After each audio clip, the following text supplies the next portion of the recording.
so much. Enjoy the meeting. Thank you so much, Dorita, for this great introduction. So this is our webinar number 3 on partnerships and power dynamics in farmers-led research towards fair and equitable co-creation. So I'm pleased this afternoon to be the moderator of this almost 2-hour session. So looking forward to it. But just before we start, we are going to give the floor to for the opening remarks, to Mrs. Ketia, who is going to welcome us and give us the floor to go deep into the question. So, Mrs. Kotia, please, the floor is yours. Thank you so much, Evelyn, and welcome everybody to this session that we are very pleased to co-organize with SACAO. This was initiated by SACAO, and we are happy to tag along because especially now that we have been coordinating the FORI program, which is focusing on farmer-led research and innovation on agroecology, we've gotten increasingly interested in this topic of co-research, co-innovation, farmers and farmer organization role in these processes. And as Evelyn was mentioning today, we will be particularly looking into power. And as we know, power exists in many forms. There's power of money, there's power of knowledge, there's power of love. That's a little bit out of scope for today's session. And it also exists in different ways of execution. It can be persuasion, it can be coercion, it can be by bribing, and so on. And why do we talk about this topic in this context of research? Is that in so-called fundamental or conventional research, it is often the research community who holds most of the power, if we can put it crudely like that. And sometimes they can also, of course, be financing partners that hold a lot of that power, that is setting the agenda, that is deciding which way the research is going. It's quite rare to get funds with no strings attached.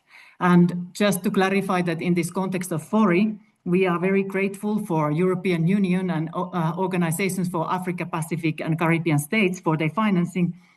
And they didn't attach many strings. They just said that it has to be farmer-led research focusing on agroecology, and then how it exactly looks like, that has been left for the projects and farm organizations and their partners to shape. So now, how the research process exactly looks like, that we hear also some examples in today's discussion. But when it comes to FORI, there are some important commonalities that we feel that are really at the center of this farmer-led research. First of all, money is important. So here we've tried to already do the first shift in power dynamics by putting the budget under the control of the farmer organization, so that it's the farmer organization and their farmer members who can then invite the researchers to join. And normally it's the other way around, that it's the researchers who invite the other one. And as we know, the one who invites has a little bit more to say what is going to happen during the party. Then another thing is also that farmers are really recognized as equals, knowledge holders, and not as assistant data providers that maybe sometimes is the typical role that farmers have in more conventional research processes. And then thirdly, that farmers and farm organizations have been really at the center of the decision making, both when it comes to problem setting and results validation.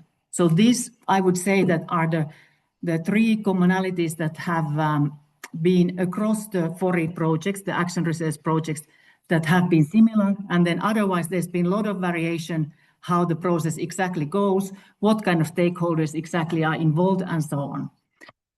And why this session is important for us is that we've realized, and that's what FORI partners have been telling us, that this renegotiating power and ensuring that research process and results are genuinely farmer-led is not always self-evident and easy.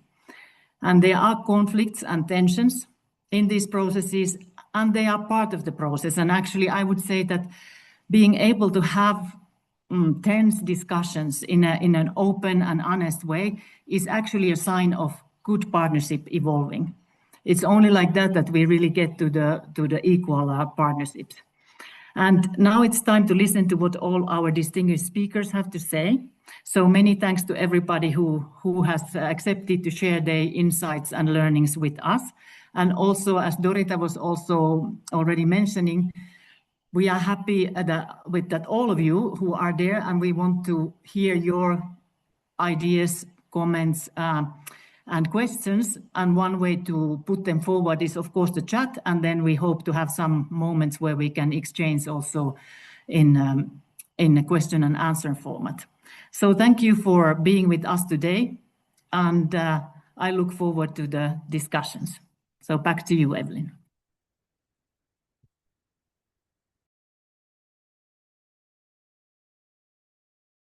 Evelyn, you're muted. Okay, sorry about that. Yeah, thank you so much, Katia, for setting up the scene and also for giving us the floor to start these exciting, great events together. So I'm going to state again, for this afternoon, we are moving towards discussing about partnerships and power dynamics in farmer-led research towards fair and equitable co-creations. And Katia was just mentioning earlier that we have, for this session, distinguished speakers. So without any further word, I'm going to call on the floor Dr. Cargelo Masso. Dr. Cargelo Masso is going to entertain us around power, trust, and knowledge, building equitable research partnership with farmers in agroecology. So just to give you a brief introduction about who is Dr. Cargelo Masso, he is a researcher at ILURI, and focusing on agroecological livestock systems. He leads global engagement, advocacy, and co-learning for the CGR Multifunctional Landscape Program. Previously, he directed the CGR Impact Area Platform on environmental health and biodiversity, and also has contributed to IITA's Natural Resource Management Program. Just a short introduction to him, but we will have a great opportunity to welcome him and also to entertain with him about this great topic. So, Dr. Cargelo Masso, please, the floor is yours. Thank you very much, Evelyn. I hope you can hear me. Yes, very well. Thank you. Thank you very much, and allow me to share my screen just in a second. Then we can get started.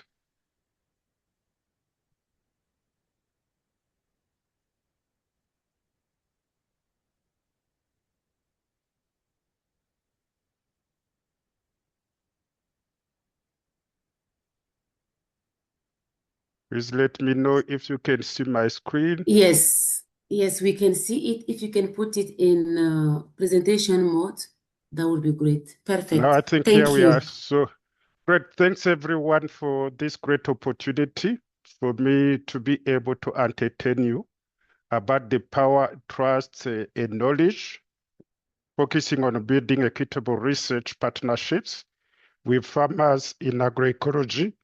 And I must first thank Katia for the opening remarks in terms of giving us the context of what is farmer-led research. So my presentation will not necessarily be a farmer-led research, but is really how research can be done in such a way that all the parties have a say. Of course, as we work, especially for CGIR, smallholder farmers are critical clients. So if we have to succeed, the voice of the farmers should be really put at the right place. So having a significant role of farmers in the decision-making process. So farmer-led research will have its complexity. Traditional research-led research also has its complexity. So I'll be sharing some of the ideas, and then I would be happy to interact with you about the topic. So as we talk about the agroecology, I would like to start with the 13 principles, which we can have 3 ways of organizing them. There could be other ways, but here I have organized them in 3 categories. One is about improved resource efficiency. And here we are focusing on recycling, input reduction, and so on. Then how do we also increase resilience and strengthen resilience, especially at the farm level? That includes aspects related to soil health, animal health, biodiversity, synergies, and economic diversification. Then we go beyond the farms, really of farms, and here we focus on aspects related to social equity. And we have like 6 critical principles. And one of them is about co-creation, which I will repeat several times. Co-creation of knowledge. How do you make sure that the farmer are leading the process of co-creation? I think that would be very, very critical. Then there is another one really, which is about fairness, and fairness in how the research is done, how the products of the research are used, and so on. That is also very instrumental. And that can only happen if there is active participation of everyone, and particularly the farmers who will be leading the research. Then we can probably think about other aspects, especially when we talk about agroecology. We know that the social values becomes very instrumental. The local diets becomes very instrumental. There is a critical need of social and ecological connectivity, how this is really assured. And of course, the most critical things, if we talk about agroecology, land and natural resources governance becomes very critical. Now, why do we have this topic about power, trust, and knowledge if agroecology is referring to co-creation of knowledge, fairness, and participation? I assume that if really we were implementing agroecology based on how the principles are defined, we should not be talking about the equitable research partnership, because that should come naturally. But of course, that is not necessarily the case, and there could be several reasons, which takes me to these 4 approaches, which probably we all know when we talk about the support to equitable research partnership with farmers in agroecology. But I can easily say that in majority of the cases, we miss the opportunity. First of all is about understanding the ecosystems, and that is about increasing trust among the different partners in the research and making sure that we have equitable decision-making process and making sure that we set together the agenda. Katja made it clear that there are some conflicts and even tensions that exist, which means we still have room for improvement in terms of understanding the ecosystems. And we can also agree that the movement to farmer-led research is quite new. So anything that is new implies a kind of learning curve. So how do we build the relationships? How do we make sure that we understand the context, we understand the cultural differences, and take that into consideration? And more importantly, how do we make sure that everyone involved knows that there is a need to learn from each other, and we also need each other? And the most important aspects also to keep in mind is about the long-term perspectives. Sometimes we develop working relationships based on specific projects. The project will end, then we will separate for quite a while, then resume when we get another project. And in between, we will miss the interactions. That miss of interactions, depending on how long it lasts, can affect the relationship in the work we do, and it can even create mistrust. So these are some of the areas that we need to handle. And Katja made it clear in the project they have that the resources are led by are in the hands of the farmers, and they are inviting the researchers, which is really perfect, but quite unique and very novel. So probably it comes with its own challenges, But really, as we talk about allocation of resources, the most critical thing is how do you make sure that all the parties can agree on the roles and responsibilities? And once that is done, how do we make sure that the budget, including the budgeting process and the budget allocation, are done accordingly based on the roles and responsibilities? How do we make sure that there is a significant accountability, what others will call value for money, making sure that everyone who assumes responsibilities is able to deliver? That is also very, very critical. In my previous life, I can tell you that it could be challenging. I have not been directly involved in a farm-led research where the budget is held by the farmers. And I think I would invite myself to catch his word so that I can learn more about it and see how it works. But it's something that is quite interesting. And of course, probably with some challenges over there. But those challenges could be overcome if we transform the processes. And that is really bidding on the resource allocations, but making sure that there is a clear shared vision of what is being done. And there is also a kind of transparent and fair research governance arrangement, as Katja mentioned it earlier. Then another aspect that is also very instrumental is how do we monitor, evaluate, and learn? I will come back to learning about the partnership. Try to make sure that the partnership that is established, including the farmers themselves, the researchers, but all other really critical stakeholders in the agroecological systems. How do we make sure that that partnership is monitored, evaluated, and you are bidding on the lessons so that we can be able to improve that kind of partnership? That takes me to really how we can be able to improve this. If we are talking about research, we know research has a kind of life cycle from the time we start conceptualizing the study, the research, designing it and planning, to the time we utilize the research products. In the meantime, we know that there is implementation. We need to collect data, to process the data, analyze the data, the time to disseminate the findings. How do we make sure that there is significant empowerment? Even the case that we had in the opening remarks, how the research findings will be communicated. And we communicate the result to several stakeholders. So we have the policymakers, we have the research community, but we have the practitioners and others.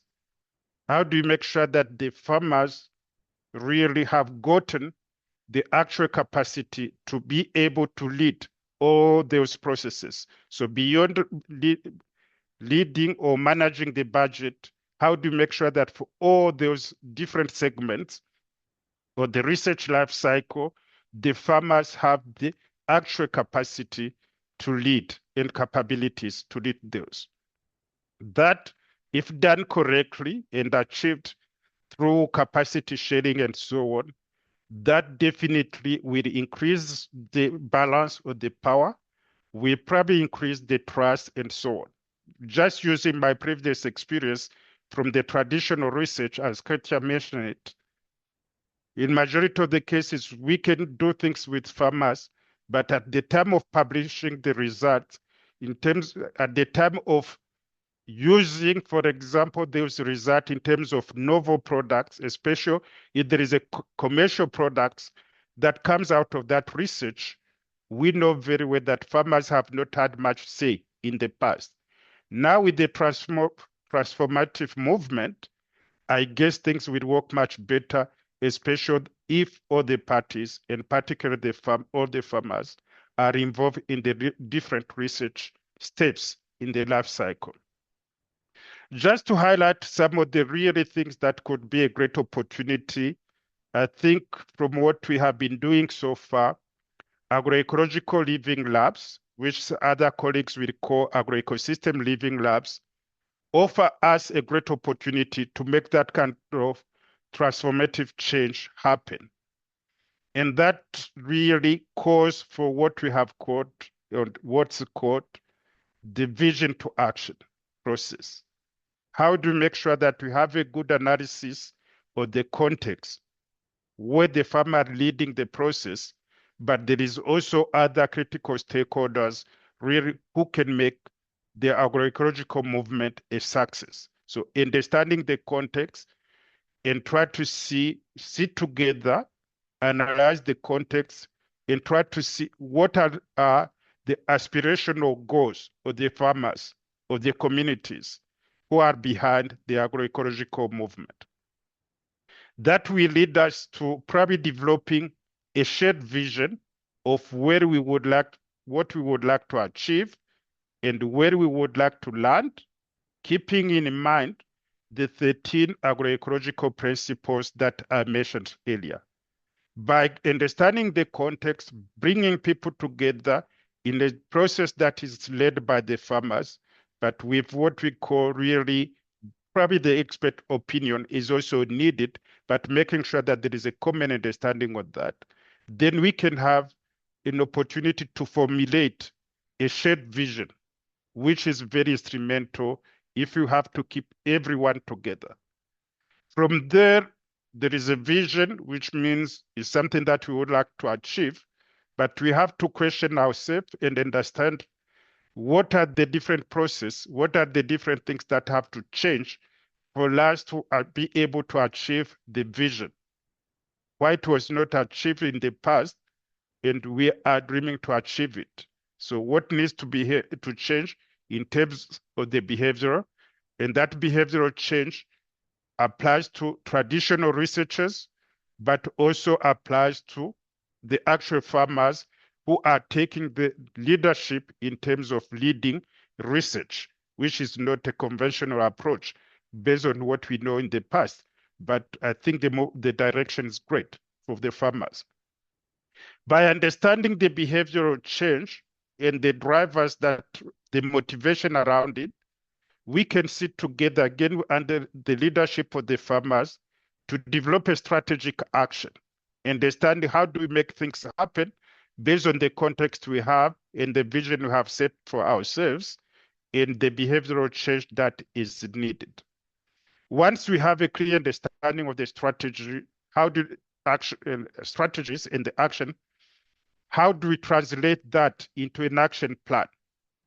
And that is where sometimes things becomes very complex, but still easy if we really give it the quality time. We have the farmers who will be who are leading the research. We know that they are not traditional researchers, but they understand a lot. They are the ones really who knows what are the critical issues on ground. So they know what really needs to be sorted out and probably the way it should be done. They need probably the expertise coming together in terms of capacity sharing.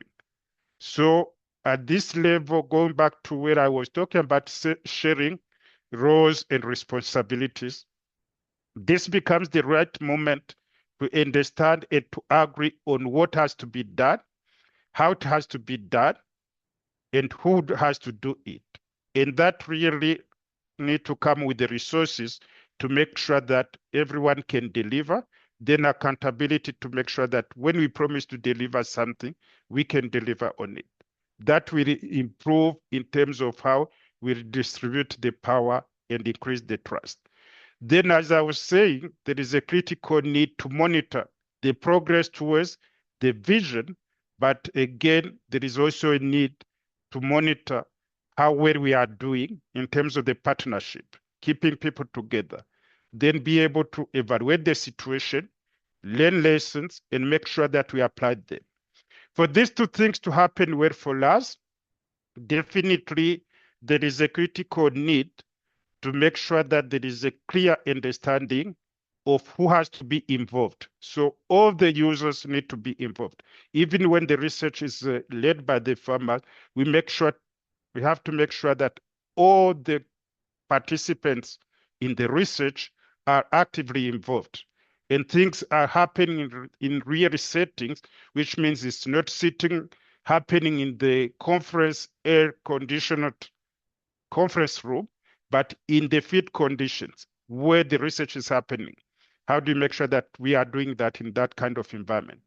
How do we make sure that we bring together different stakeholders who will guide the achievement of the vision? How do we make sure that we mix the traditional knowledge with the so-called conventional knowledge? And how do we make sure that we keep the co-creation processes still alive? And one thing that really we need to keep in mind in terms of the characteristics of the living labs again, is to make sure that as we do this and we develop a vision, for sure, it has to transform something. That could be in terms of technical solutions, but it could be also in terms of social solutions, which probably will address the issues of power and trust. Then the experimental methods should be able to speak to those. How do we make sure that we have a systematic way of getting it right? Transdisciplinarity is critical to make sure that we bring together the technical biophysical solutions with the social solutions. And of course, we can't believe that all the farmers will be seated in the research activities. So we probably have some similar to the research environment. It's not everyone who is involved, but we have to make sure that the knowledge is scaled up and transferred even to those who have not been able to sit directly in the research. How do you make sure that this is done properly? And the learning and the flexibility, when I was talking about learning, how do we make sure that we have a continuous process that allows us to understand that things are being done properly? I would like to provide an example of where we think we have been successful with the process. It was not a process that is really led by the farmers. I have to be clear here as a disclaimer, but it's a process where the voice of the farmers is equal to the voice of the researchers, is equal to the voice of other stakeholders involved in terms of the vision to action and the implementation of the research. So far, we have been successful in a few landscapes in Tunisia, Senegal, Peru, Burkina Faso, Zimbabwe, Kenya, Laos, PDR, and India. This is really a good example. As Ketia was saying, there are some challenges associated to it in terms of how do we make sure that we move with the project timelines while we are sure that we have a clear vision to action process. It comes with its own challenges, but we have been able to see significant transformative change by working together and making sure that the research we are doing is farmer-centered. In this case, we talk about smallholder farmers, which are the key clients of the CGR centers. Then how do we go from here? We are continuing the same kind of research, and I will try to be quick with this. First of all, the research is done to address the issues that farmers are facing in everyday activities. So how do we make sure that we mobilize the critical farmers and be able to develop agroecological solutions that addresses the problem they are having, keeping in mind the 13 principles I was talking about.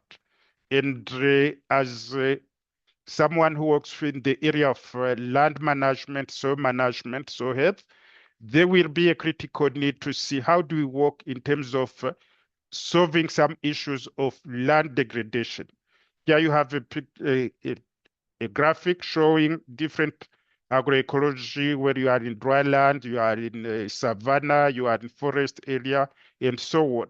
How do we make sure that we develop solutions which are tailored to the different issues that the farmers? So the farmers have to put the issues on the table and see how do we work on the solution together. For most of the things to work well, the land use planning and governance is very, very instrumental, and there is a lot of research happening around it. How do we make sure that the farmers are involved in the land use planning and governance research? That will be very, very instrumental. Then most of the things we do, especially when we have to move from traditional agriculture or farming systems to agroecological approaches, there is a learning curve and there is some investment that is required. How do we make sure that we do the appropriate research on market issues and the business models? This also applies to policies and institutions. How do you make sure that farmers are involved in the research and institutions aspects, which means we have to take farmers beyond the actual farms, beyond the actual landscape, but really bring them in different spheres from the local even to the global scale. But at least at the national and local levels, how do you make sure that the farmers are actively involved and when possible leading some of this research? Then the other aspect that we know, especially when we are in the farming community and others, research that are also targeting the gender equality and social inclusion and fairness will be very, very instrumental in understanding what could be the potential solutions and how they could be used by the farmers in proper way. I was talking about monitoring, evaluation, and learning. We need to have systems in place, and farmers should be involved in designing and developing those tools that allows us to access the performance of the agroecology in the farmer-led research and see what needs to be done differently and be able to correct the evidence. And the evidence for me would be in terms of the vision that we set for ourselves, but also in terms of the partnership. I would insist, especially based on today's topic, how to make sure that we have evidence of the performance of the partnership and the way we change it. Then there is another thing for colleagues who have been involved in some global process like the convention to the Rio conventions, which are about biodiversity, climate, land degradation, and desertification. Some of the decisions are taken at high level and farmers have to comply with them. How do we make sure that before those decisions are taken, we make sure that the knowledge generated by the farmers is communicated to the policymakers in such a way that those decisions are taken based on the findings of the farmers, and farmers are also given the floor in those global fora. How to make sure that as they lead the research, what they generate, I was talking about the dissemination of findings and utilization of the findings. How do we make sure that the farmers are the voice of themselves, even the global processes or regional processes, to inform the decisions which can affect the farm activities? So let me conclude by saying the following. As we think about equitable research partnership with farmers in agroecology, really to summarize what I have been saying, there are two things that we need to keep in mind. For things to work, the farmers, the other researchers, but other critical stakeholders that are needed for us to achieve to operationalize the 13 principles of agroecology, there is a critical need of shared priorities, the vision to action that allows to have shared priorities. Then there is a critical need of mutual respect and mutual understanding. No matter who's leading the research, as long as we have issues with the mutual respect, mutual understanding, we are not going to achieve what we would like to achieve. So how do we make sure that either in farm-led research or traditional research, there is a clear understanding of the values, the context, the respects of the opinion in terms of understanding that we need each other and we are learning from each other. Then the shift of the resources, again, I will repeat what Katja said earlier, in terms of making sure that there is a shift of resources. For me, I really would love to learn from the processes of the farmer-led research when they are managing the actual budget of the projects and or other initiatives, how things goes, and how this could be really a lesson for the traditional researchers. Probably we will always have farmer-led research, researchers-led, but kind of participatory or action research.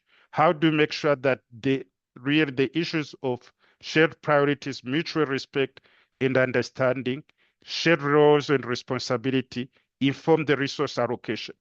And this, when done properly, should be naturally leading to proper distribution of the power if we respect each other and we understand each other.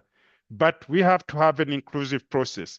And for inclusivity, for me, I would just say yes, farmers, researchers, but all the actors, especially of the food, land, and water systems. And everyone should come with really the commitment and the also insurance, self-esteem of being part of it and being responsible for the success of it. In that case, we can be able to achieve strong and effective farmer-led research. With this, I thank you very much for your attention, and I'll pause here. Thank you very much, Dr. Cargelo Masso, for this great presentation. I know I was so excited to listen to you to the point that I couldn't stop you. So we went over like 10 minutes, but I think we can catch up with the next session. So thank you so much for this great presentation. As a moderator, what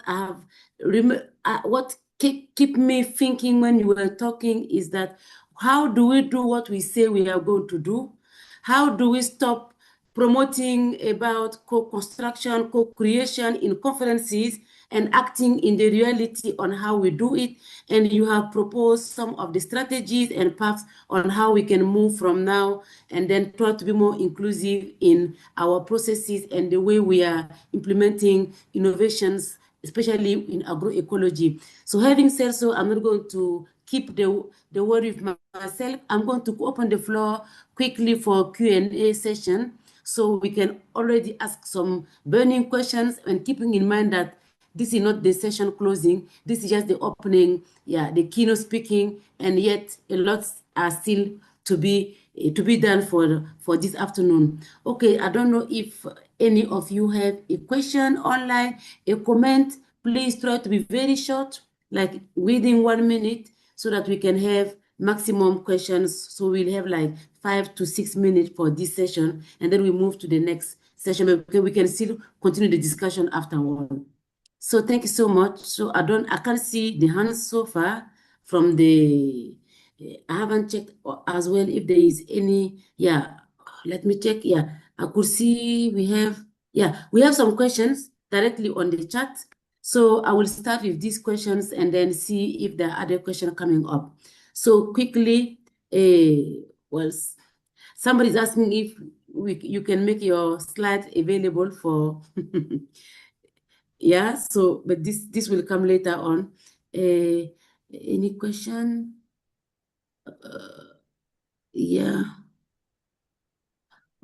These are suggestions. If you have any question, please just give me a shout, put your microphone on, and then just speak, because I may not be able to see your. So I can't see any questions so far. Any hand, please?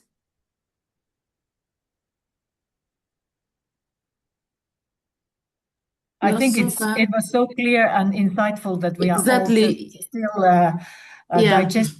It was really very interesting and great to hear the reminders also how central values are in this, because sometimes we think it's more technical, but that was really great. Thank you so much, Katia, for mentioning this. I think it was just so clear, even to me, to the point that people don't feel they have a question so far, but we are already beyond our time frame. So, but we will still, I guess Dr. Cargelo is still online. So anytime you have a question, there are hands coming up. Sorry. So I will ask Esther to go first, and then I will give the floor to Ishmael. So Esther, please go ahead with your question. Please try to be short and concise. Thank you, Mr. Masso, for this indeed clear presentation. The question that raises in my mind is how to proceed, because in our experience, for instance, in order to get funds, larger funds, it's often so, I think, that research leads are very important. So this shift would be very interesting. I totally agree, but do you have any experience? Could you comment on how do you think policy policies are when it comes to offering grants. Okay, thank you. Dr. Kajaba, if you don't mind, can we have all the question and then you give an answer in the end? Yes, that's correct. Thanks. Okay, thank you so much. So I give the floor to Ishmael. There's another question on the chat that I will also mention shortly. So Mr. Ishmael, please go ahead. Thank you, and thank you, Doc, for the very insightful presentation. I quite enjoyed it myself. I just wondered, maybe a quick question, whether there was need for redefining research KPIs, because ultimately, I think, I mean, you coming from one of the CGIRs, there might be some fundamental KPIs that also lead how you do things and where the outputs of that, and wondered whether the KPIs as they are at the moment, stated or otherwise, actually might enable or disable the kind of farmer involvement.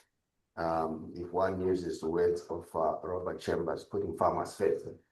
And again, of course, just a quick comment about putting someone first. Basically already shows the power imbalance that you are the one who is putting another one. And that already assumes some kind of power dynamics there. Just, I thought I would fill in the space of people not asking questions, but over to you. Yeah, so I will just add the last question on the chat. I think the person is wondering, how do we associate state institutions in this partnership between research and farmer organizations that are adopting agroecological techniques? Because for sustainability, I mean, it is very crucial that state institutions are involved deeply into agroecological practices. So this is one of the questions that is in the chat. I hope I translated it very well. So I'm going to give the floor now back to Doctor for some answers to these questions. Thank you so much. Great. This time I'll try to do my best to be brief. So starting with the last one in the chat, I think the state institutions have to be involved. That's why I was talking about policy and institution research. It's part of the things we really want to do. But the question is, how do you make sure that the farmers are participating actively with equal voice in that engagement of the state institutions?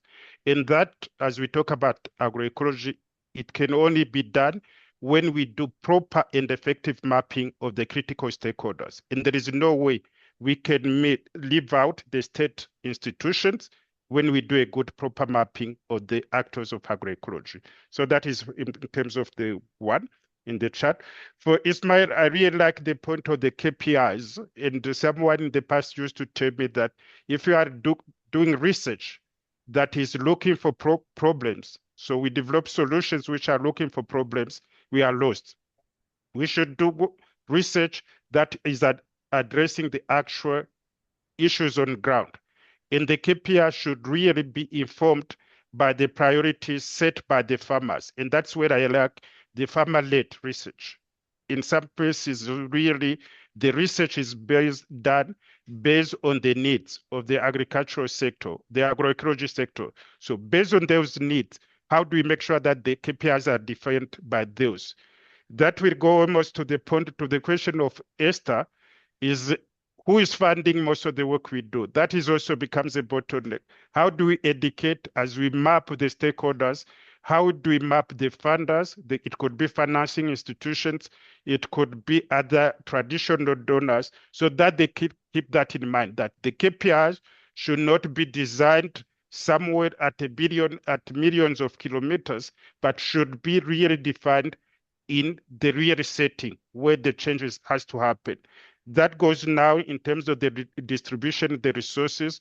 For me, there is a critical need to educate those who are financing agroecology, but all other forms of the food, land, and the water systems, to make sure that the planning is done in a very inclusive way, and the roles and responsibilities are clear, and we get the budget we need for that. If you have less budget, let us prioritize but keeping in mind the interest of the farmers. I will pause here to be brief. We can continue offline. Thank you, and back to you, Evelyn.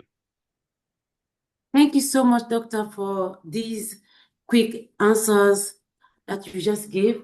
I think having said so, we are going to move into the next session, so which is now the panel discussion. So quickly, I'm going to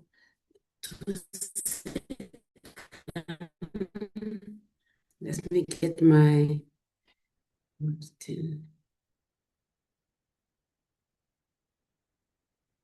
yeah, here we are.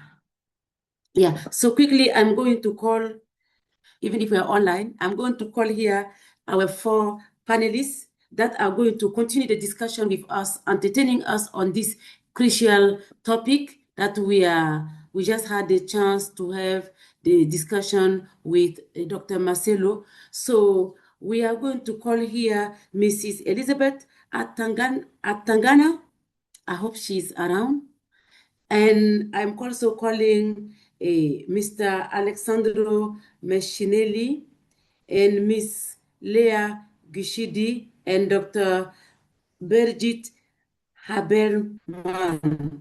So quickly, just to introduce, first of all, Miss Elizabeth. Madam Elizabeth Atangana is a president of Senopcam and a pioneering figure in the African farmers movement and a steadfast advocate for farmers-led research and agroecological innovation. As the first elected president of the Pan-African Farmers Organization, PAFO, in October 2010 in Malawi, she has championed the empowerment of smallholders farmers across the continent, positioning them at the center of agricultural research, innovation, and policy dialogue. She was appointed as an ambassador for cooperative by the FAO in 2011. So welcome, Ms. Elizabeth and Mr. Alessandro Mescinelli.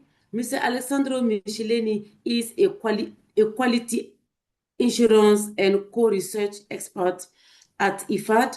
He managed the assessment of the performance of IFAD's investment portfolio in the Sahel. As a specialist in farmer-led research and co-innovation, Alessandro joined the Global Forum for Agricultural Research, GIFAR, in 2017 to coordinate the area of empowering farmers at the center of innovation, and subsequently supported the FAO Office of Innovation and Senior Advisor. Welcome, Mr. Alessandro. Ms. Leah Gishuki. Ms. Leah is a research officer at Italy. She supports social science research. Her research revolves around farmer-led innovations, climate adaptation, and scaling. Her interests are in participatory action research, climate change, and environmental sustainability. Welcome, Ms. Leah Gishuki. And finally, Dr. Birgit Haberman. Dr. Birgit is a scientist at the International Livestock Research Institute at ILRI. She joined ILRI in March 2019, and she has been working on social issues and participatory action research since 2000 in agriculture, forestry, livestock, and biodiversity conservation in different parts of the world: Europe, East Africa, South, Central, not Central, it says I don't know how to interpret it, and Central Asia. So thank you so much to the 4 of you who are going to continue entertaining us on this great topic this afternoon. So I would like the 4 of you to be welcome in this session. And as a moderator, I'm just going to go quickly to start the discussion by just asking you an open question, like starting with Dr. Birgit. Could you just, tell us quickly how do you get to be interested into this question of, participatory and involving farmers as a key participant in research. Just quickly to open the floor before we just go deep into the question. Thank you. How I got interested in this topic? It's very easy. I grew up on a farm. And when I moved to university, it made me, and I studied ecology, I got very angry all the time because scientists used to talk about farmers as if they know nothing and they're destroying the environment and they're the enemy of biodiversity. And this disrespect of farmers' knowledge and farmers' ways of knowing, coming from a very innovative farm, was appalling for me. And that has been my motivation throughout all my career, actually, to change that. Create more respect for farmers' different ways of knowing. Oh, thank you so much. So great to know that actually things start from earliest age and that it gets to give a shape to how we are all getting engaged into why farmers need to be at the center point of anything we are trying to do in terms of agricultural innovations. So going now back to Mr. Alexandro, I just want to know, could you explain us the role of research in your projects, in activity that you are conducting? Well, I'll just give you an answer from the perspective of a donor, an investor, or what is being called now a financial partner. So in principle, research should be the gateway for introducing innovations in the projects, which are, of course, 360 degrees innovations, whether they are, agroecological, or social, or economic, etc. So that's I'm saying in principle, because then when it comes to the reality, which is exactly what I've been trying to do for the last 30 years, there's a huge difficulty in matching, in at least conventional research and conventional research results with investment opportunities. So the future role of research, and we are not yet there, is to co-design projects together with investors. So what is really the perspective of the future is to have not investment projects that try to embody research somewhere with an envelope or with a given budget, but to have research and development which really follows a continuum where we have researchers and investors of different nature, from even small farmers who are fundamentally investors in their own reality, up to the big donors, who are co-developing, before even solutions, they're co-developing a common vision of what is the problem, what is the research question, and what are the solutions, but also the methodologies. I will insist on the point which was not mentioned earlier, that we need also to develop joint methodologies, which I would call ascientific, not necessarily scientific, ascientific in the sense that they can englobe science, but they're not necessarily based on science. They can be based on local knowledge. And with that background, they can lead to solutions that then are financed and are upscaled. So that's the future that I see of the link between investments and research. Yeah, thank you so much. I'm just going to go quickly to ask Miss Elizabeth. I know you are an advocate toward farmer-led research. I just want to have your thought regarding how do farmer organizations ensure that research priority truly reflect their own needs and realities. Your thought about this as a pioneer and an advocate in this typical aspect.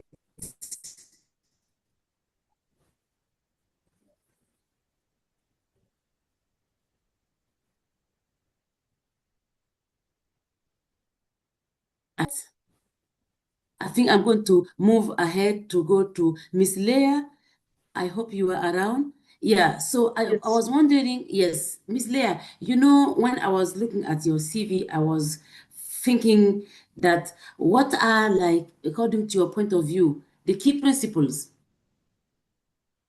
in like if one need to build more equitable research partnership? Are there principles?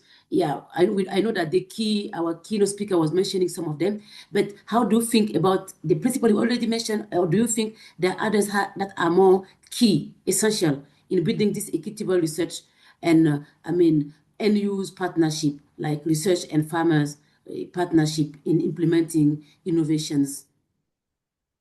Okay, thank you, Evelyn, and thanks for having me. In terms of building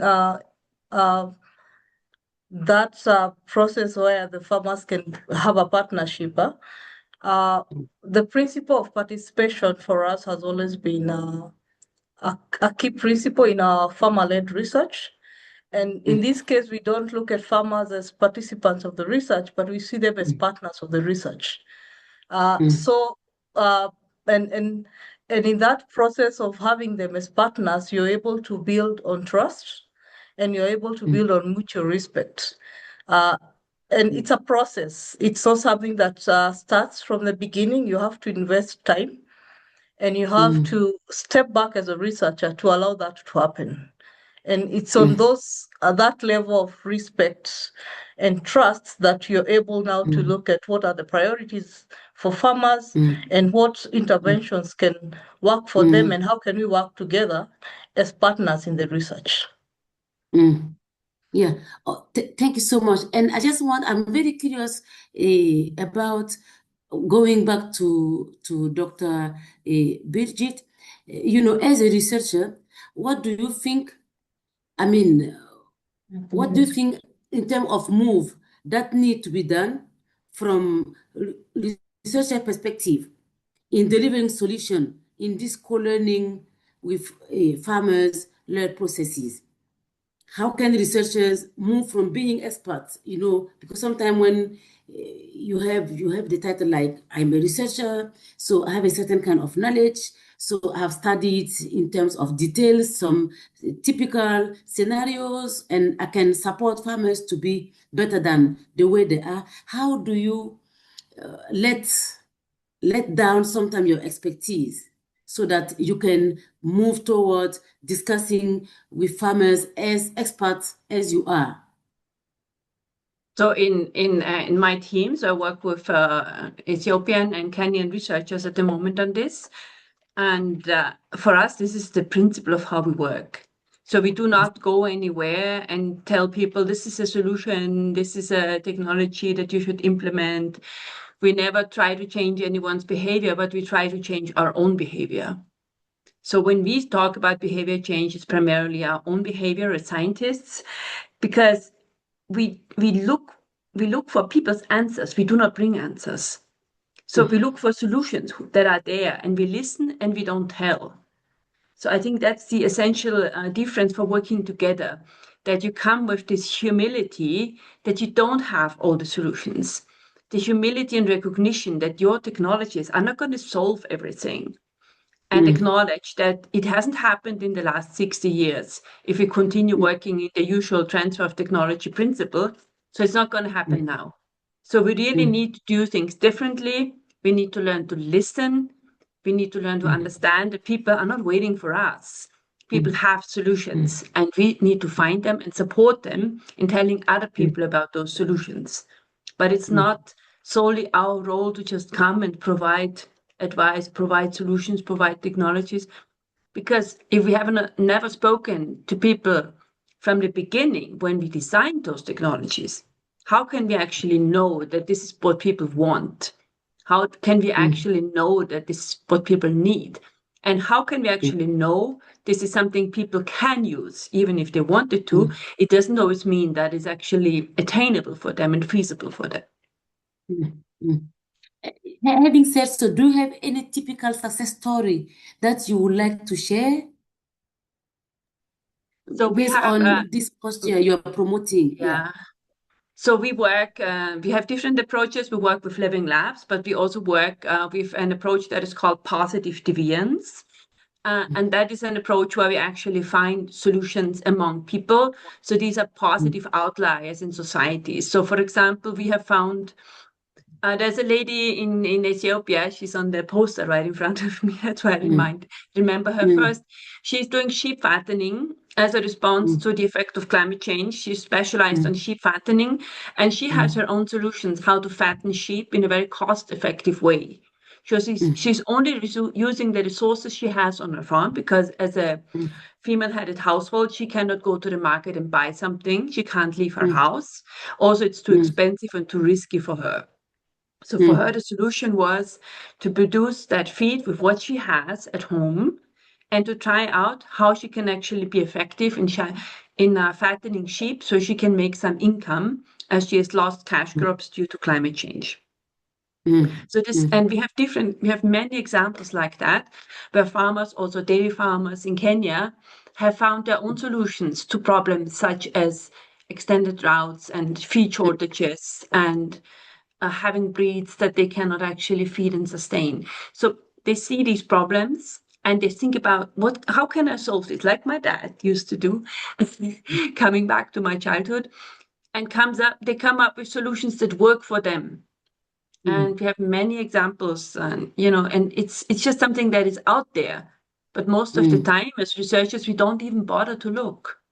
I think this is a very great aspect of it. Sometimes we don't look at innovation out there that have been made, worked on by farmers themselves, so they even know how it functions. But usually we think we are going to give them solution. So we need to learn how to look and then find solution from the farmers themselves.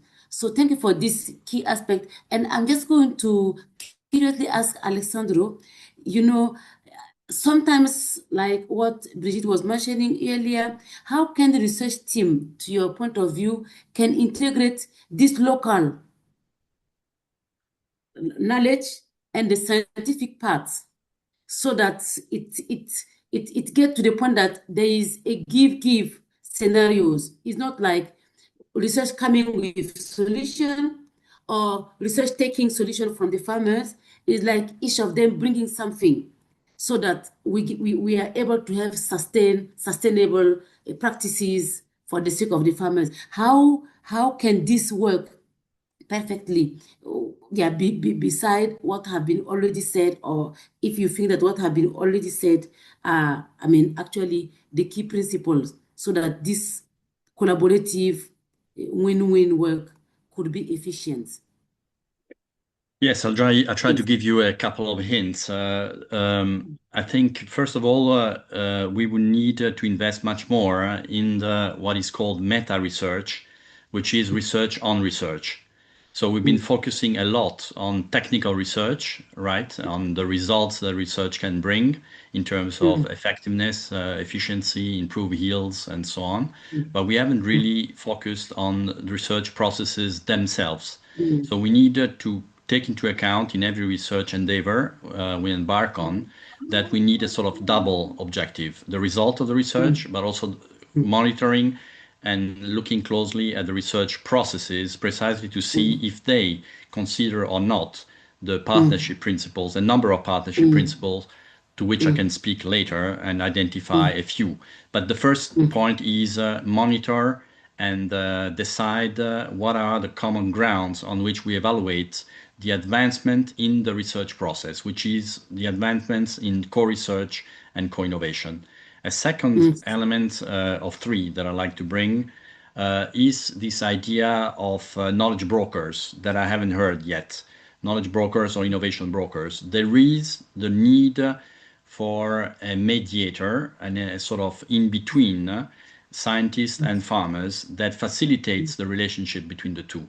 Again, using common principles, building common principles, and setting new rules of the game. In the absence of those intermediaries, I think it will be very difficult that we move towards co-research and co-innovation.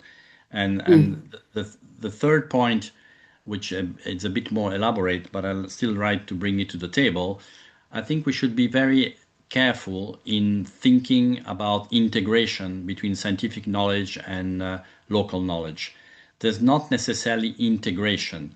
These are two words that live apart, an informal system and a formal system. Hopefully, yes, they should build synergies. But even if they don't build synergies, if we don't really achieve, a sort of hybridization of knowledge, which is our hope, we still are able to build at least two things. One is that farmers become more aware of their own capacities, more self-secure, more self-confident of what they have by the way of explaining their innovations and their activities to scientists. Putting them into words already makes them more aware of what they hold, and therefore in a position of being stronger agents of development. The second dimension, scientists become more aware somehow of the limitations of their academic knowledge, and as it has been said before, of the need to consider that there are other ways of generating knowledge, other ways of making meaning that are as important as the currently dominant ways of scientific research. Thank you so much for that. Going back a little bit to what Dr. Kadjeli was saying, I just would like to ask Miss Leah, I wonder if she has come across some challenges that you have faced when trying to assert farmers' voices and knowledge in the research partnership. Are there any challenges that you have faced by trying to implement as a supporter of social science research at ILRI? So can you document this type of challenges? And also, how did you go about them if you have faced some of them? Okay, thank you so much. The challenge that is there is actually, it's both ways. Farmers are also not used to this kind of research. And as researchers, also, we've not learned to humble ourselves and step back to allow farmers' knowledge to step in. So in our implementation, the first challenge was for farmers to accept and understand that this is a new way of doing research where our knowledge, what we know, our priorities, and what works for us is what is going to inform the research process.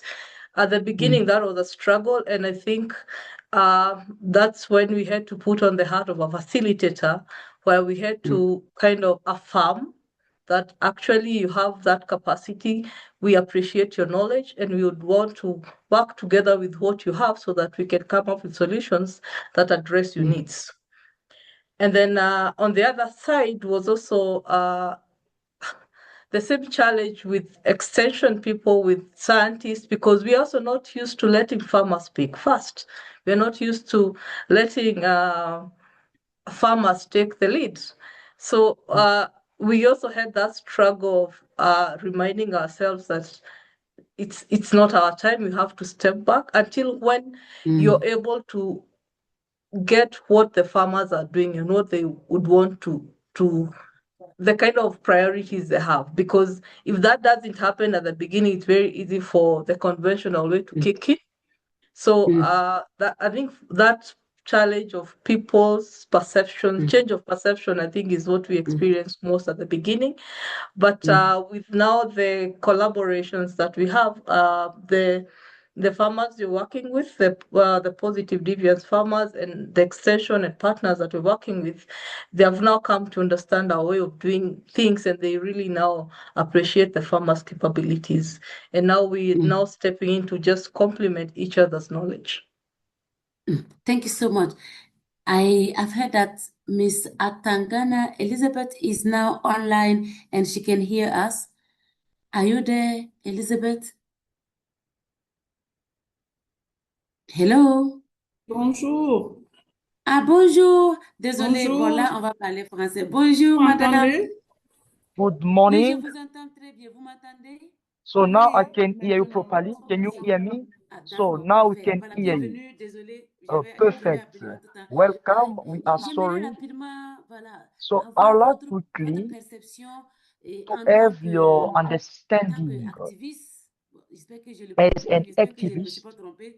En tant So qu'activiste, I would like comment vous that pouvez I'm nous not expliquer le mistaken. rôle How que can la you recherche explain devrait jouer us ou que la the recherche joue role dans that vos activités research ou dans vos projets de plays in recherche? your C'est quel rôle vous activities or in donnez your aux research chercheurs? projects? Et voilà, What quelle est leur role position? are you Et est-ce giving que le rôle que to vous leur donnez, researchers? vous pensez que Which is their c'est le rôle position and the role that qu'il you are aurait dû giving jouer to depuis them? longtemps pour Do you faciliter think that is the role that les adoptions des they technologies dans had le to domaine de la play santé? since for the uptaking Bien, of merci beaucoup et innovations in bonsoir à tous. agriculture? Je voudrais d'abord Good remercier evening to all. Sunga First, I'd like d'avoir vu le to temps thank d'avoir initié Sangha cette rencontre that I didn't d'institutions see since a agricoles, while for Atier Martin initiating et tous this les meeting, intervenants. as well En all tant the speakers. qu'agricultrice, agro-éleveur et As a farmer présidente de la CENOPCAM, and la president Concertation of nationale des Senopdan, organisations paysannes so du Cameroun, national nous avons eu consultation of l'opportunité farmers, we d'initier had et de the mener opportunity to un initiate projet and de to lead recherche-action que nous appelons a PREPOOL. research project together PREPOOL, that we call notre objectif PREPOOL. était de Our goal contribuer à la was production intensive to contribute agroécologique du to the poulet local. intensive Et pour y arriver, agroecological production. nous avions quelques In order for us to préoccupations, reach, we had notamment some apporter des concerns, évidences en such ce qui as concerne bringing les besoins evidences pour les when it producteurs en comes termes to d'alimentation, producers' d'habitat, de needs in terms santé, of mais également en foods, termes shelters, health, but d'institutionnalisation also to des appuis institutionalize à ce type or d'élevage. support Et donc, to nous that type avons of présenté à livestock. Agricor qui nous a soutenus. So we have Alors, presented that and we au received sein a de support. Prépoul, le rôle des Therefore, chercheurs a été inside fondamental. people, the role Nous of avons researchers has identifié been notre critical. institution We nationale, l'IRAD, identified our qui a national institution, désigné un IRAD, chercheur which comme point focal appointed dans a le projet. researcher a focal Il faut point dire in the project. qu'ici, de manière We concrète, have to say l'IRAD that assure in a trois practical way, fonctions de manière MIRAID complémentaire. ensures three La première functions fonction, which c'est are l'accompagnement complementary. scientifique et la First of all is the validation scientific des éléments de recherche. accompaniment.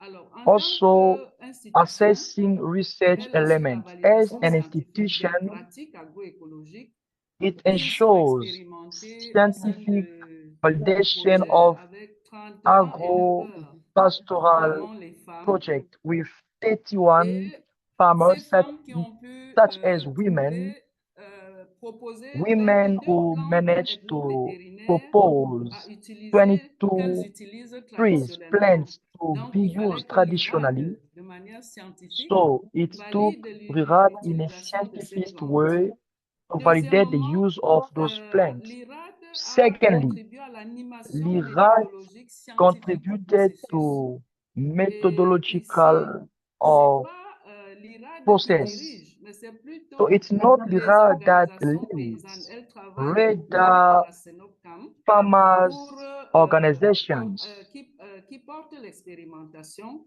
Et la that recherche, is leading elle essaie pilots de phase. manière So scientifique the research in a scientific d'accompagner way les innovations à to travers un accompany dialogue d'égal innovations à égal. through a C'est-à-dire dialogue ici, equal la to recherche equal. n'impose rien, That mais means elle here accompagne, research elle doesn't complète impose, but les savoirs accompanies, paysans. Le leads troisième Ok. rôle, c'est local la knowledge. systématisation des The études que third nous avons role pu mener mener to au niveau systematize de studies that l'organisation. we led C'est-à-dire in que the les organization. savoirs émergent That et means avec knowledge le emerge suivi et l'observation de with l'IRAD, ils arrivent à follow-up and systématiser observation from pour LIRAD. que They are les able to résultats qui sont systematize touchés so puissent that être validés par les results agriculteurs. may be Donc, à validated mon by avis, l'IRAD farmers. est un élément In clé, my c'est-à-dire la opinion, recherche.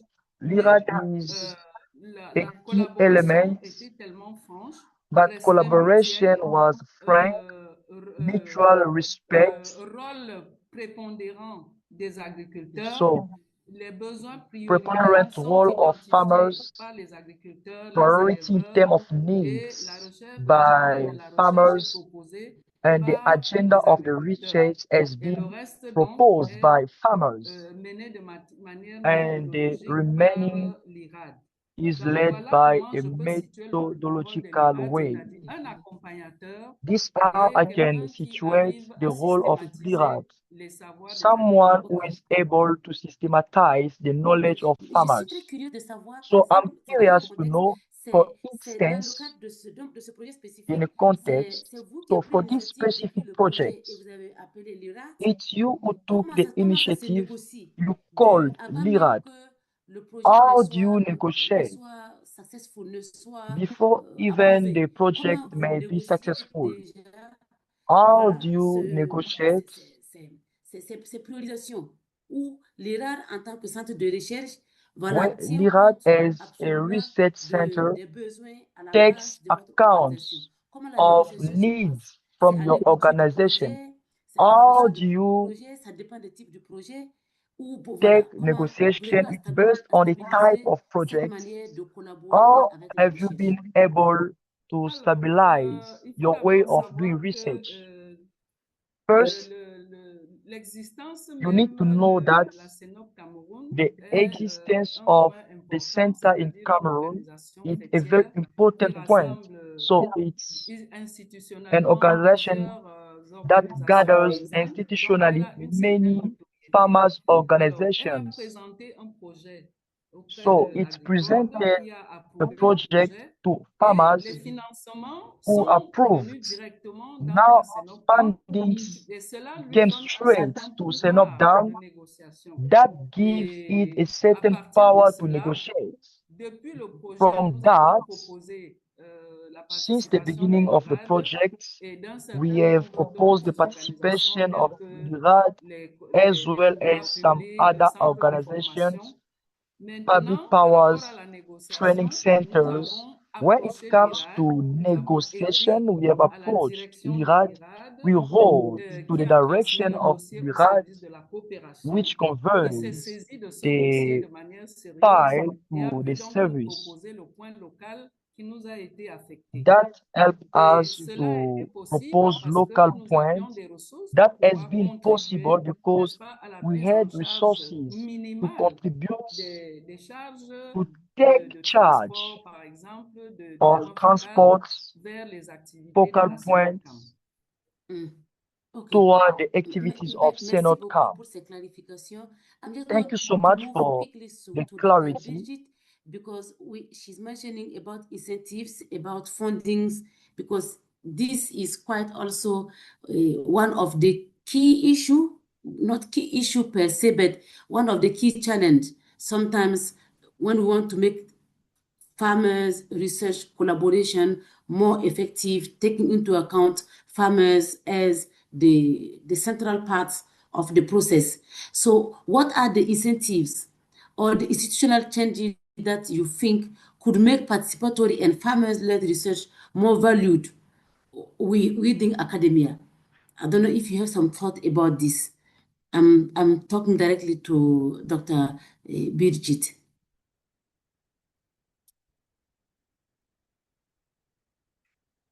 Hello? Yeah, sorry. We didn't hear who you were talking to, so it took a while. Can I repeat? No, I heard the question, but yeah. Okay. So, yeah, I think this is a crucial point because by chance I was addressing the same thing yesterday in a meeting when we talked about how scientists become promoted in this organization because it's purely based on publications and how much money you bring in. Those are the two most important criteria. But what do we do? Like, what does my team, what do we do most of the time? We communicate with different stakeholders. We speak with farmers, especially Leah, who spends a lot of time in the field. I used to do the same. We attend field days and we organize meetings with actors working with farmers and try to tell them what solutions farmers have. And then it's so important also as extension system of a country to listen to those solutions and work with farmers rather than convincing them. So what can be the incentive? So I think it would be really important that academic institutions develop a point system, like a working point system to acknowledge these achievements as well. Like I know some universities in Kenya and also in Ethiopia have this, they call it community engagement, I think. So this is something where they also get acknowledged for these contributions and they get incentivized to actually engage with the world outside of academia and go to the field, organize field days, talk to farmers, learn from them. So that is really important. Then I think what is also important on the donor side, not only within the institutions, but also on the donor side, to acknowledge that stories and testimonies are also a proof that we actually achieved what we promised. So not just forcing us to write a lot of boring reports and just focusing on publications that we can list and blogs and whatever, but really have testimony stories directly from the people who work with.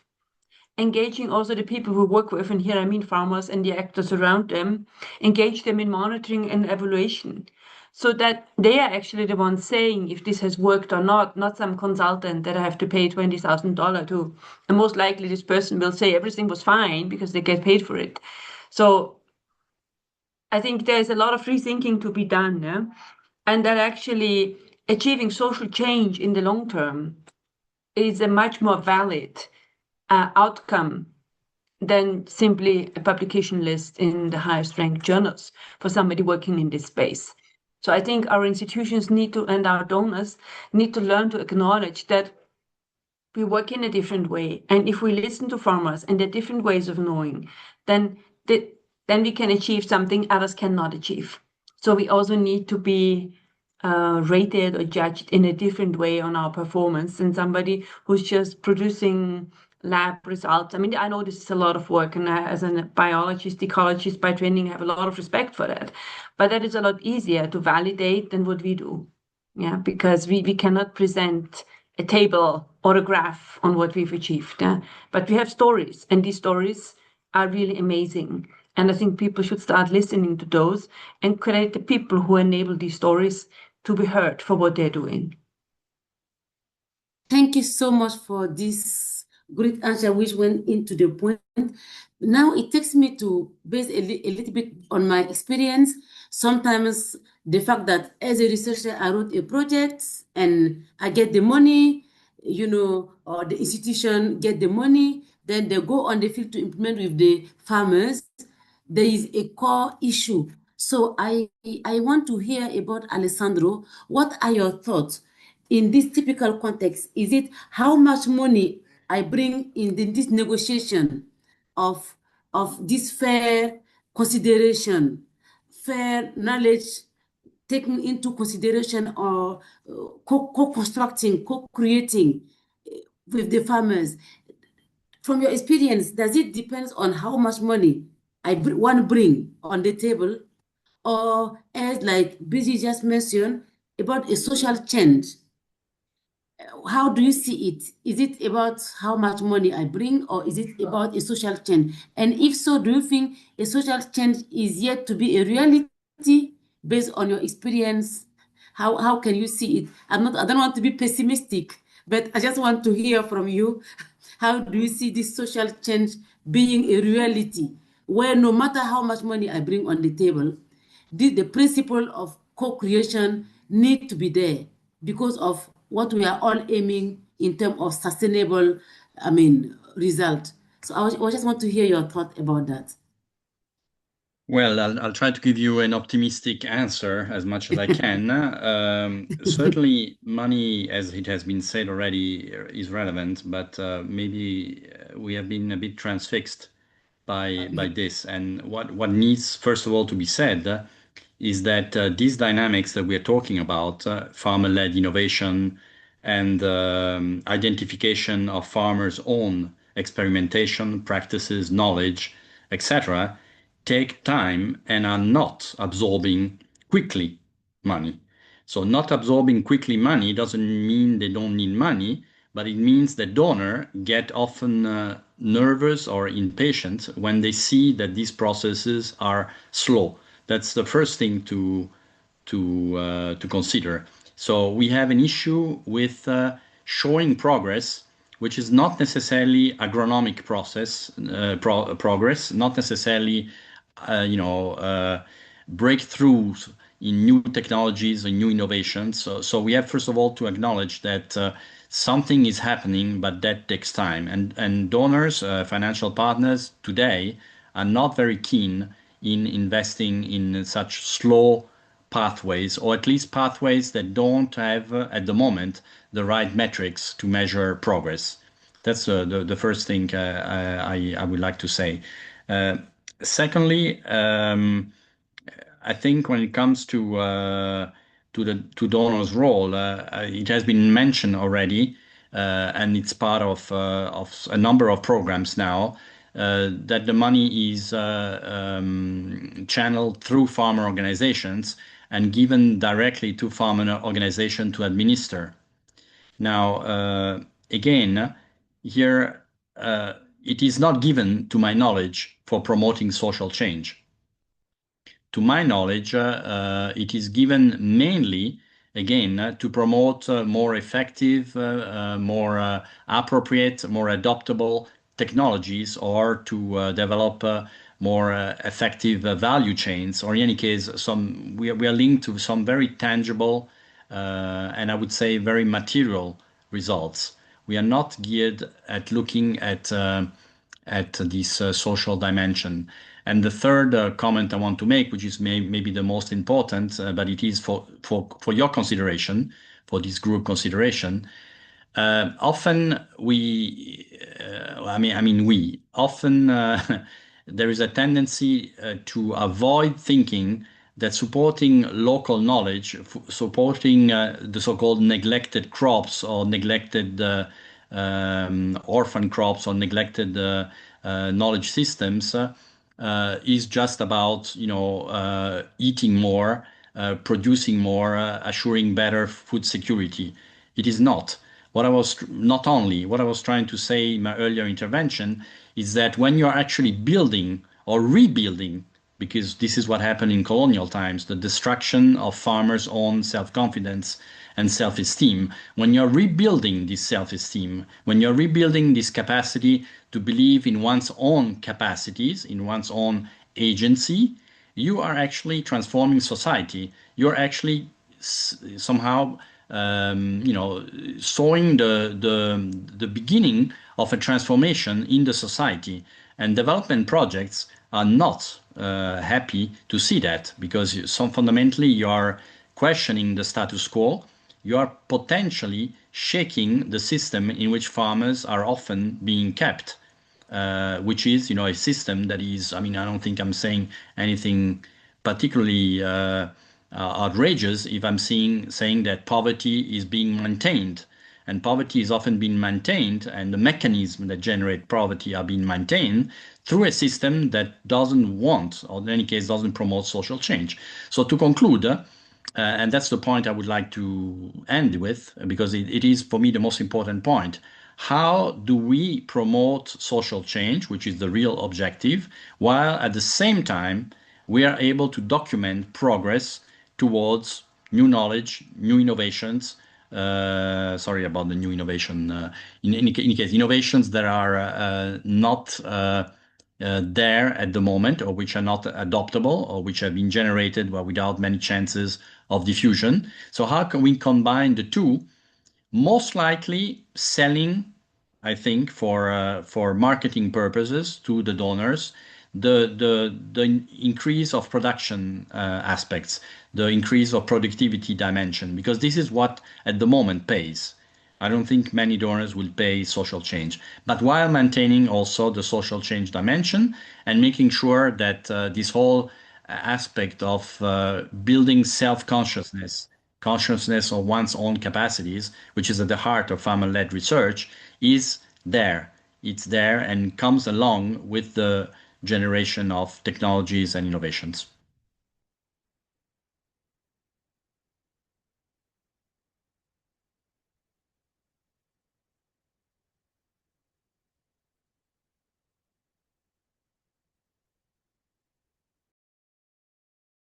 You are Then you're muted. muted.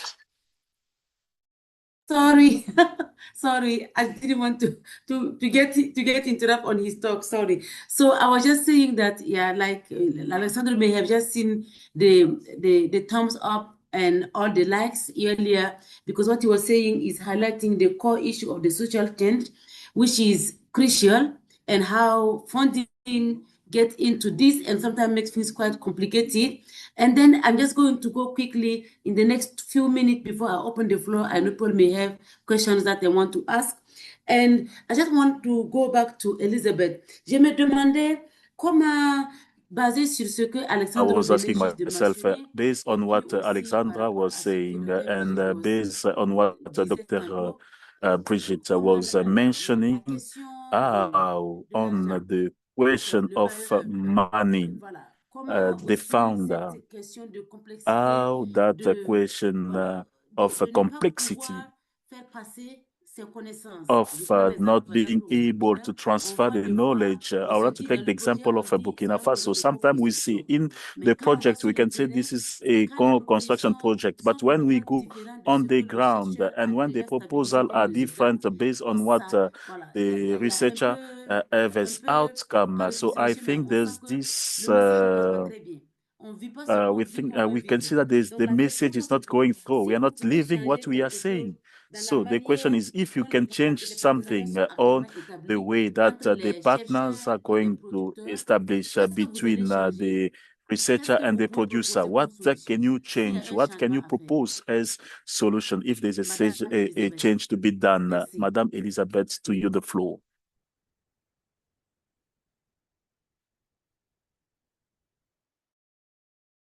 Madame Elisabeth est là ou elle est partie? Madame Elizabeth, are you there? Or Il faut, voilà, votre micro était fermé. Voilà, merci. yeah, your mic Oui, je was vous entends. Vous m'avez muted. entendu aussi?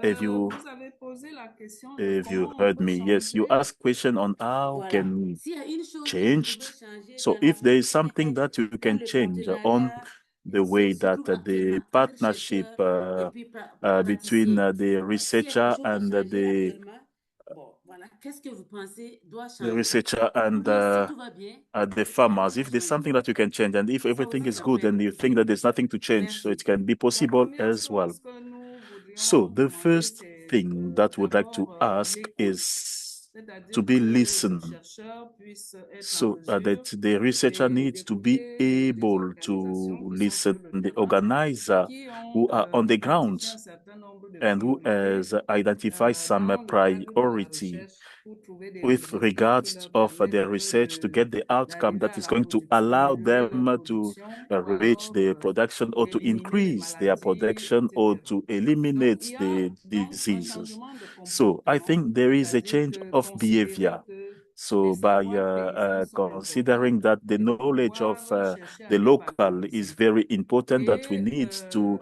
bring some doit value on renforcer that and les to see capacités how des to strengthen agriculteurs the pour qu'ils capacity of the s'approprient farmers so that they can be able to les appropriate éléments modernes qu'ils peuvent the apporter modern element that they dans can l'apprentissage bring des savoirs on the paysans. leadership of Au the sein de local Equitable, par exemple, knowledge ça and a how they été can fait, bring that c'est-à-dire qu'on knowledge. identifie So we were able certaines to do plantes this qui by mettront des plantes à la identifying some disposition de la plants recherche. La or that recherche we're going fait une to évaluation de avail ces to plantes the et une researcher, and they are going to caractérisation et ils evaluate apportent this des plant, and they're résultats going to et give nous some disent ça characterization, c'est and they're going to possible, ça bring ce n'est pas their possible outcome, and they are dans going un to say débat this one is ouvert, possible, dans this un one is not dialogue possible, and this is be vraiment done inclusif, on an participatif. open Ça dialogue, c'est quelque on an chose inclusive d'important. and participative Et il y a la dialogue. So I question think du this temps, is a very c'est-à-dire important thing. So there's suivre le rythme a problem d'appropriation of time. We des need to follow éleveurs the rhythm ou of bien des appropriation agriculteurs of the dans l'appropriation agriculture on des the résultats de la recherche appropriation of the et outcome of aussi the s'ouvrir au research. renforcement des And we capacités need avec to be des mots open simples, to the capacity c'est-à-dire qu'il building faut, with a simple way c'est of vrai, c'est speaking, scientifique, mais je crois qu'il faut faire un effort de a simple simplification parce language, qu'il y a because I une think they are véritable scientific, so but they appropriation need to par make an effort so that les producteurs. the producer may be Il y able a aussi to le fait appropriate themselves of que this dans la mise knowledge. en œuvre de ces projets, on a And peut-être besoin de on the certaines implementation of infrastructures. the project, we Certains need some partenaires vont dire infrastructure, non, la because some recherche n'a pas of besoin the partners are going d'infrastructure. to Or, say maybe research il faut doesn't bien need des infrastructure. infrastructures pour qu'on But I think we need infrastructure so that we can reach the outcome. And those infrastructure needs to be adapted so that we can be able to reach the desired outcome. So, and this require an investment so that the activities will be done. So we need a budget. That budget maybe is not much, but it's going to respond to a need of the implementation of the action of the research. Vous m'entendez? Merci beaucoup. Oui, je vous entends très bien. J'avais juste coupé mon micro. Merci Yes, beaucoup. On vous a très bien entendu. Madame thank you very much. We followed you, just want Madame to ask my last question Elizabeth. to Leah. And there is quite a very curious question. You know, one time I was on the field talking about agroecology, and one of the farmers just went into asking me, do you understand yourself, you researchers? He said, 50 years ago, that was what I used to do on my farm, until you guys came and said, no more this. We have to move into intensification. We have to put fertilizer. We have to put this kind of, we need to look for productivity. Then I move into this. Then you come back again and you are trying to tell me that this is the best. So he was asking, do you guys know what you are doing, or are you dizzy? So this was addressed to me, and I was quite curious to ask. Sorry, I know you are supporting these farmer-led activities as a researcher. I wonder, how do you feel as a researcher going on the field to discuss about agroecological practices and so on? And as a researcher, I'm a social scientist, but as a researcher, you have discovered that this way of doing could help to regenerate the soil and then protect and is more healthy. And this guy is telling you that you are the one, because a researcher is a researcher who came to me 50 years ago to tell me, or 40 years to tell me that this is nonsense. And you are back. Do you understand yourself? What would you answer to this person? Then I will open the floor to the discussion. So this is a question for Leah. Thank you so much, Evelyn. Yes, yes, I can hear. Sorry, I'm a just typical laughing in the question. background. Yeah, we're just laughing here in the background because it's also a question we've received in the field, and yeah, and it's for me how I've handled it. It comes up, and it's a moment of being humbled as a researcher. And oftentimes what we do is to say, actually, departing from what you're doing is not a good idea. We really need to reaffirm and accept that. And I think we have always been having a notion as researchers that what farmers are doing is wrong. And farmers need to correct something. And we have the solutions that farmers need to correct what needs to be corrected. And I think this is more of our problem as researchers. We really need to reflect on ourselves, on our ethics, on even the ideologies on which we build some of this knowledge. Because if something is working, why would you want to fix it? Because, for example, what was wrong with some of those outstanding agroecological practices that we are now promoting now? What was wrong with them 50 years ago when we started promoting the intensification? So I think we just have to accept that, yeah, we got ourselves here. We have to deal with it.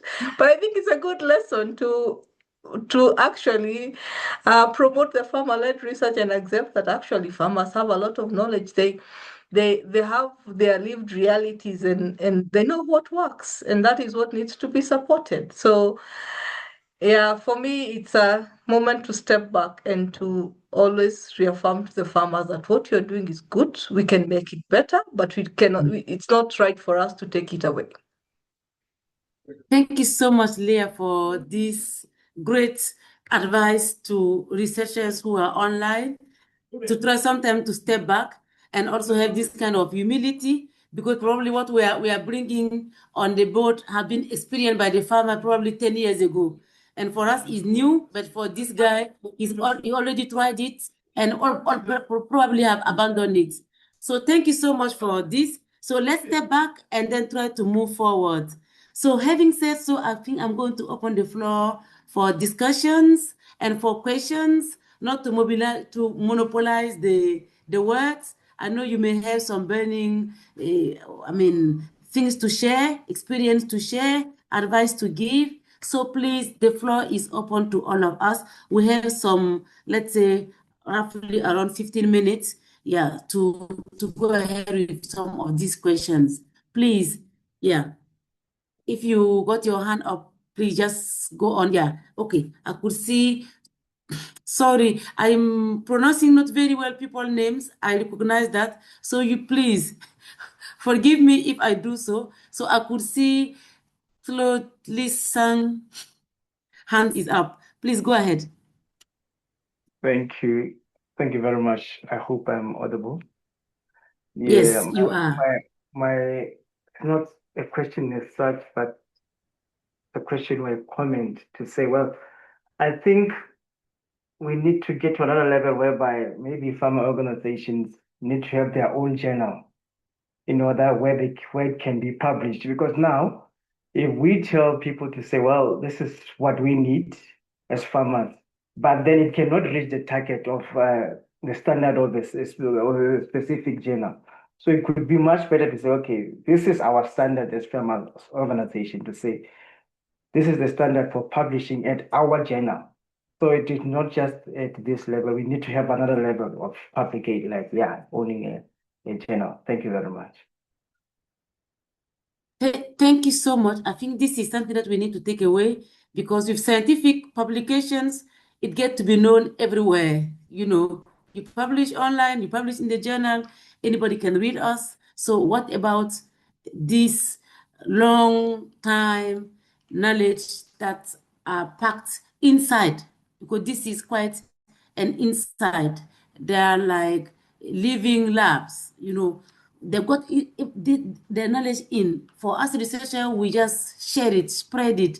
So people say that this is a researcher because Then how do we move from there about this kind of also getting published unknown knowledge from farmers to be known in the same way like we are sharing the scientific knowledge? I think this is quite something that is very crucial. I remember that we had a very tough discussion in Burkina about formal seed system and informal seed systems. And the farmers were very clear about it. What is the formality for the other and the informality for the second one?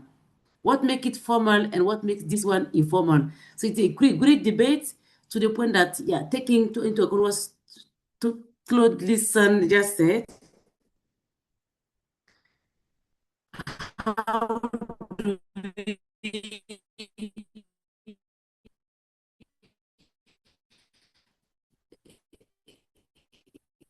give opportunities for all these to be implemented and also to be known in many settings?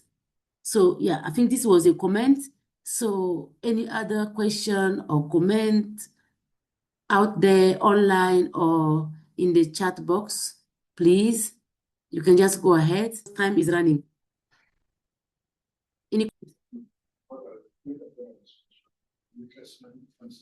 I can't see any hands. Otherwise, I will go back to the panelists because I still got questions for them. Sorry? There's a question from a hand from Augustine. Yes, hello. Okay. Okay. Augustine, please. Sorry, I couldn't see your hand. Please, go ahead. Sorry. Hello. Good afternoon. Can you hear me? Very well. Yes. Very well. Thank you. Thank you. Yes, I have both a comment and a question to Alessandro. I liked the term you use for brokers between scientists and farmers. I've been working for the past 20 years with farmers organizations, and I guess farmers organizations can be brokers, but I would like to hear more from you about examples maybe you have from such brokers, and also about their functions and the skills that they mobilize. From our understanding and our experience, farmers have, of course, less time to do research than scientists. And there's a time factor. There's also a language factor in terms of the words we use, the format of publication, or how to share the knowledge. And those are very specific skills. And yeah, I would love to hear from your experience about what are the types of brokers we talk about, and how do they work, and how are they financed? Thank you so much. Yeah, sorry. Thank you so much. Can I just hand this question to Alessandro Yeah. for now? Yes, Please. Augustin, I'll be very happy to send you a response in writing, because there is a work that has been carried out identifying, to say it in French, le cahier des charges of the brokers, and not only the cahier des charges, but also the specific competences they should have. So it's work that has been done since a while. Now, just to say it very briefly, the experience I have with brokers, the paradox is not in the developing countries, it's in the north, because the European Union, as you might know, is financing the so-called operational groups, which are supposed to do co-research. I say supposed because within that process of supporting co-research and co-innovation, they identified knowledge brokers. So I've been supporting the emergence of knowledge brokers in the north of Italy, in the area of Venice, and there is something I can send you. So that's my concrete experience. But more broadly, what I think matters for this meeting is to understand that, first of all, they are not recognized. So there is not an internationally recognized profile of the so-called innovation knowledge broker. It's not recognized. So it's not a profession. So that's the first problem. Second problem, they exist, and often they emerge naturally in a group. They come out naturally. That's how we worked on knowledge brokers. You have then, once they come up, to support them. And three, among the many functions they display, there are many, and you'll see them in the list, which of course can be shared with everybody based on reality. They create the first common ground, you see, between scientists and farmers. Common ground meaning the rules of the game. You see, because when we are talking about all this vocabulary, listen to farmers, or even equity, fairness, what does it mean? So every group in a given situation, and I'm talking to the sociologists also, will determine what is the rule of the game and what is the meaning of those terms. So the knowledge broker first function will be gathering the group to discuss, open up the discussion on what are these terms, first of all, and then what is the research we want, for whom. And that's a fundamental function. And then from there, you derive all the other issues, who defines, the research agenda, how are the roles being distributed in a democratic and equitable way, how are the benefits being shared, etc., etc. But the knowledge broker is there somehow to start the process and then maintain the process and bring it right down to the conclusion. It can be an institution, it can be a person, it can be paid, it can be not paid. There are several features. In any case, this is for for reading based on what I will send. Thank you so much, Alessandro, for this answer. I think it has covered fully Augustine's question. And I just remember that the key question is, what is the research we want and for whom, is quite the key aspect that researchers, we will need to ask ourselves. And also we need to ask it with the community we are working with. So it's not about what is the research, but it's with who and for who. This is crucial. But without the with and for, I think we are missing up the key and what we are supposed to do together. And having said so, I don't think there is other questions that are hanging around.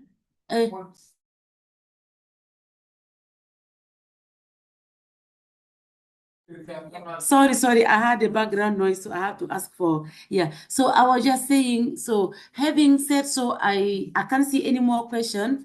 I am just going to move forward to give you a very brief summary about our this afternoon discussion that we had. It was so great and a deep pleasure for me to be here because most of the challenges Alessandro was mentioning, Hello? you sociologists. Allô? Allô? Allô, s'il vous Allô, plaît? vous voulez dire quelque chose rapidement? Parce qu'il est l'heure, oui. Oui, en fait, ce que je voulais dire, c'est que le défi Yes, n'est plus que I wanted to say about the challenges. The challenges is not to prove that research with the farmer is working. That the great challenge today is to have the courage, the political and institutional courage to transform the system of finance of research. I think it's very important to put the farmers at the center, as it was said. Thank you very much. Merci beaucoup, Madame Elizabeth. I think this is one of the key aspects that we need to have as a takeaway. And I do appreciate this key input because she mentioned that for now, most of us try to understand the importance of this, but how are we able to reconfigure the existing financing measures? And a question. Okay, please go ahead because I was supposed to call somebody to come and close. But yeah, please, Daniel, quickly before I wrap up and give the floor to whoever is supposed to close the session. Daniel, please go ahead. Quickly, please. Read the question I posted on the chat. I posted the question on the chat.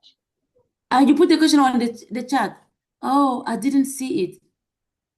Thank you. Can you just ask it because I can't see it. Okay, I'm saying. Just go ahead with your question, please. Sorry. Yeah, the world, like other continents, are pushing conventional agriculture at an advanced level. Yet here in Africa, there's more of agroecology. So my question is it this really a solution for Africa, or we are just doing it because donors are supporting it? Thank you. Okay, thank you so much. This is the question about agroecology. Thank you so much. Yeah, I think I'm going to curiously ask it to Dr. Bridget. What is your answer regarding this? Are we doing agroecology because we believe in it? Is it any good for Africa agriculture, or is it because of funding? I mean, we are following the wave. The funds are in there, we are going there. If there is a move, we might move. So please, what are your thoughts about this? I should have told you in the beginning, no need to call me Dr. Bridget, because every time you do, I must laugh. So just Bridget is fine. Yeah, so we have lots of this. So Leah and I discussed a lot about this. Yes, of course, that whole attention now is because of donor drive. Yeah, it started with GIZ focusing on agroecology, but agroecology as such isn't a bad thing. So if you blend out all that donor talk, agroecology is what most African farmers are already doing anyway. Yeah? And actually, we saw your comment, Daniel, right? And we were talking about it while we were off, that it doesn't mean that you produce less. It doesn't mean that because you do now agroecology, you don't have all this production that modernization is promising you. So I think the productivity doesn't reduce when you're an agroecological farmer. And plus, you have more nutrient-dense food. You have healthier food. You protect your family because you're giving them healthy food. You provide healthy food to the market rather than just intensification using pesticides, herbicides, and God knows what, and falling trapped into this whole capitalistic system of farming that costs you a lot of money and puts a lot of risks on you because you have to take credits, etc., etc. So agroecology is a good thing. It's not because just donors are asking for it. I think it's good for all of us as farmers to produce in that way because it's better for us as well. But of course, yes, you're right. The big drive and all the talk is because donors have put it on the forefront. But let that not distract from the fact that it's actually a good thing for all of us. Thank you so much, Brigitte. I think the question is quite a trickling question. Some people might be involved in agroecology not because they believe in it, like the way Brigitte believed in it, but just because there is money there. So I think this is one of sometimes the wave. You just move into doing this research because the money is there. And then if tomorrow the money goes into biotechnology, you go there. If in 3 years' time it goes into conventional agriculture, especially us researchers, I think we are the best people that are moving from one thing to the other because of curiosity, but also because of funding, because we need to survive as researchers as well.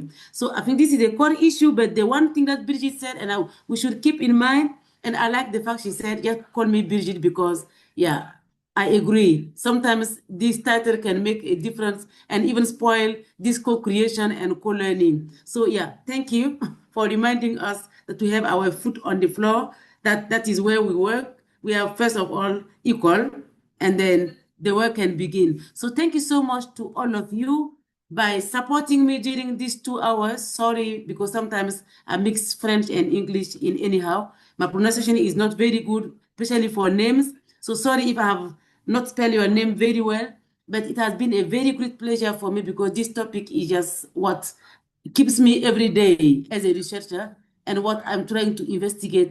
So that's why I just cannot never say no to this kind of events. So thank you for this.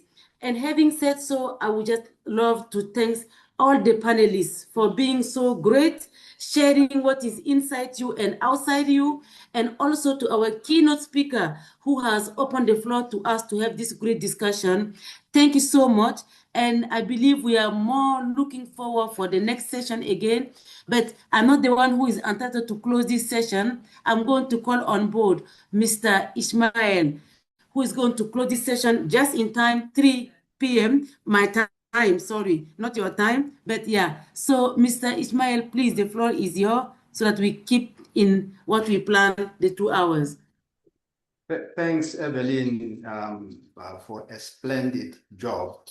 Kudos to you. Excellent moderating. Really enjoyed the discussions. You have already done the job for me by thanking the presenters and the keynote speakers and also other people who are on the call. I got a sense that we are headed for an exciting period. I mean, I can feel it that we are on to a good thing. The mere fact that we are beginning to talk about it and being talked about it from a farmers organization and other agri-agencies is a starting point. I think the game for rebalancing is started. And I think we are gathering momentum. I mean, if you look at, it's like this is the third in the series that we've had, and we have never really had a DAO discussion. It shows that I think the trail is okay, and we are indeed trailblazing towards ensuring that there's now equity and fairness, not only in the resource allocation towards research, but also in the whole political economy system. I mean, the conversations I was listening to reminded me of the political economy, and ended up taking down notes such as research is also a value chain, and it behaves similar to other agricultural value chains that at the end of the day, the farmer does not get that much. I ended up also saying that research really, if this is not handled properly, it could take farmers towards a destination that is not what it is to their advantage. And therefore, we really need to ensure that we begin to assert ourselves. And if you don't put the items on the agenda, if you don't define the agenda, if you don't host research symposium as a farmers organization or as farmers, if we also we don't question critically the current model, and questioning it is not necessarily by questioning researchers, it is questioning the entire value chain, which includes the funders, which includes the research managers, which includes conversation with CVAR. And I think it's really something that we are going to continue discussing on because it's a massive learning point. and watch this space. Something is brewing. We think that next year you shall see one of the most important development in this space that we are going to lead as farmers organizations to try and have a better definition of co-creation, a better definition of partnership, a better definition of research KPIs, a better definition of in whose eyes is success measured. What shall success look like? And all from the lens of a farmer or farmers organizations. So really, I'll be spoiling everything good that has been said if I were to try and summarize it, other than to say we heard it all and it's on record, and the report on this shall also be shared. And let's keep the conversations going, but there's a destination. And I assure you, from Agricole and Sakao, there's a destination that will arrive at in the very near future. Keep posted, maybe one more or two more of these webinars, then we are on the roll. Thanks so much, the organizers from my office and from Agricole, Martin and Tolisang and Dorita, and of course, once more, and of course, the translators online, and of course, once more to all of us. So thank you so much. Bye-bye. Oh, a group photo. Someone is calling out a group photo. It's too late, Tolisang. Yes. No, you still have 32. Okay, it's on one condition. Put on your best smiles. Elizabeth, I don't see your smile. Okay. Thank you. All right, everyone. So I'm just waiting for everyone's cameras to switch on, and I'll have to do 2 photos. So I'm just waiting. I just want to see the second screen. What's that looking on?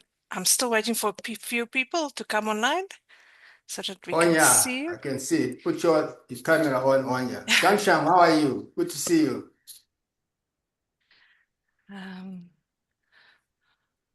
Dorita, I think the conclusion is that those that don't want to put on their cameras Let now me take the first. I'm going to take 2 photos, so just bear with me. The first one, please smile. Just give me a moment to post that. I'm seeing a photo of an airport that is smiling. There's no person there. That's fine. Let me do the second one. Please smile. There we go. Thank you so much. Thank you. Kudos to all of us. Bye-bye. Bye-bye. Bye. Bye-bye. Bye. Bye. Thank you.